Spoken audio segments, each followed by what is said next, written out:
Either you're looking for your studies or you would like to go for your job in the under the skilled labor or unskilled labor. It doesn't matter. You need this document, which is a reference letter, or LOR, which is letter of recommendation.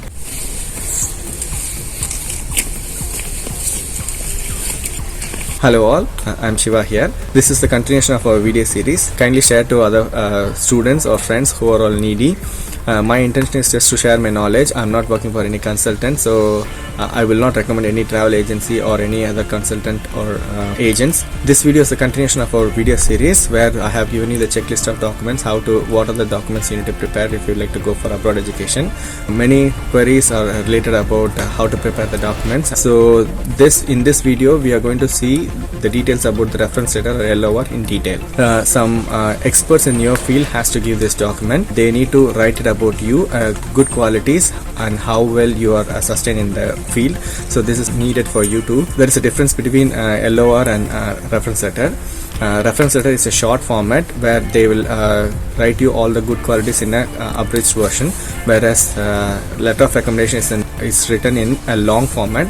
They will explain you who you are, what you have done, and then the capabilities or the skill set or the project which you involved. All those details they will explain you in a detailed manner. So that will be around in one-page format, whereas a reference letter it will come on 3/4 of the page. If you like to go for your studies in UK, then you may need 2 letters, whereas if you like to go for Australia or USA, then you need 3 letters. Wherever necessary, you can prepare accordingly, and try to make this document legible, because this will play a major role in getting your scholarship as well.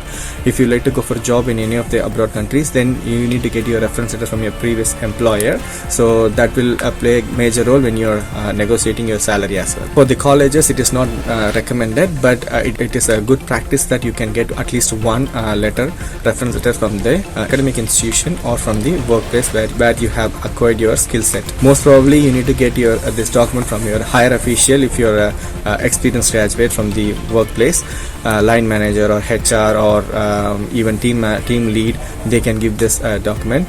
If you're a student, then you need to prepare, you need to get this document from your HOD or dean or director or the professor, assistant professor, even to the level of lecturer. I would recommend you to get from the person who you know personally, or they might have taken your class in person for you, or they might have assessed you in person. So please make sure that you know that person. The result of this document should speak in a very good manner. Please get from this course related or the work related person. Say for example, if you're going for computer science and then you're getting from English literature, then that doesn't make any sense, right? So field related or the course related person must be the one who is going to give you the document. So get it accordingly. Most probably the person who is going to give you has to prepare the document, but in most of the cases you can see that they might be busy, and then they cannot make it sit for a long time to write for you. So at the maximum you will be writing the letter, but I would recommend you to prepare by the person who they are giving. I don't recommend you to prepare. In worst cases, I will tell you how to prepare this document and what are the things it has to be in this document. I will display you the formatting details, how it has to be, and try to follow the traditional manner. This is followed by many people, so I'm just giving you this idea. I will show you the icons and then the details. If you follow this, then it will be in a good shape. Most common mistake is grammar mistake. Apparently they will not make it up because they are all expert in their field.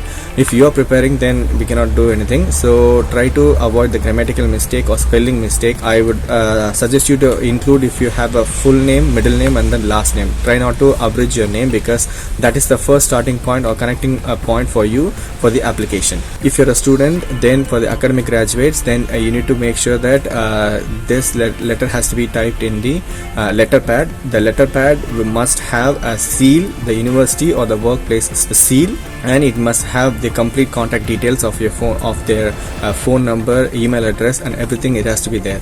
If your admission committee or the employer has to contact them, then it must be easy for them to contact them. So please make sure that all the details are in a good manner. So you will be starting with this line.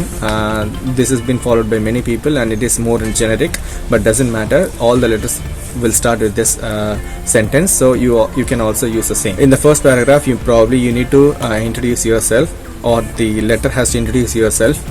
You need to write your full name or the course where you have attended or the work what you have done, at which point in the third year or final year or duration, or at the which place, which campus or which institution you have done it up. So some details has to be there in this paragraph. One more important thing is that try to make sure that you need to write your connective details with your referee, what course they have taken it up, or what skill set you have acquired from them, or what practicals you have done related to the course which you are applying abroad. Don't get the letter from the irrelevant person to the course which you are applying. Say for an example, if you are applying for your management course, and then don't get the letter from your English lecturer. Try to get the people who are related to management related referees. The next part is your body of the letter. Probably this would be a main important content of this letter. It can be in 2 paragraphs or 1 paragraph. Try to write the information in detail. What is the project or the course you have attended, what are the skills you have acquired. I will display you what are the action verbs you can use it. This is common action words. Try not to use completely everything inside this. As I show you in the other videos, I will not recommend you to copy paste from other documents. Please get right on your own. So that is much more important, because I can give you field specific reference letter for you to as a sample, but what you people do, you just copy paste all the information from one of the paragraph and then you write on your own. But I strongly disagree with this method. Try write on your own. If you need any help, just send me, then I will help you, because there are many students who are asking about to correct the document. I don't mind in replying to you, but don't copy paste from the other letters. Try to use a little bit of powerful words, not the bland words. I will display you something for your reference, but you can also search in the internet and then write on your own. Focus on your skill set, communication skills, and all the managerial skills also completely important. If you have any co-curricular activities also, you can mention in that. This will boost up your application, and you can also gain scholarships. If you go for work, then you can do a very good salary negotiation to get a good hike. In the last paragraph, try to write the conclusion that they are strongly recommending you. Strongly recommended word has to be there, because based upon this they will try to take it up that okay, this candidate is just good, and then we can give him the place. In the closing, the end part, the referee has to write his designation, sign it up, seal it up, and then try to put a date in it.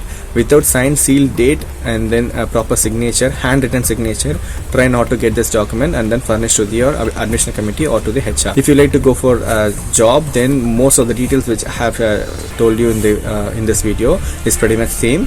Without seal, try not to get any letter. Some of the companies doesn't have website details or the email address. In that case, you can give the complete contact details, so you can also furnish those details also. Try to write complete details about the piece of work or the achievement you have, awards you have got from your workplace, because this will boost up your CV and your application as well. Share to your personal friends or the groups. Thank you so much for watching. See you in the next video.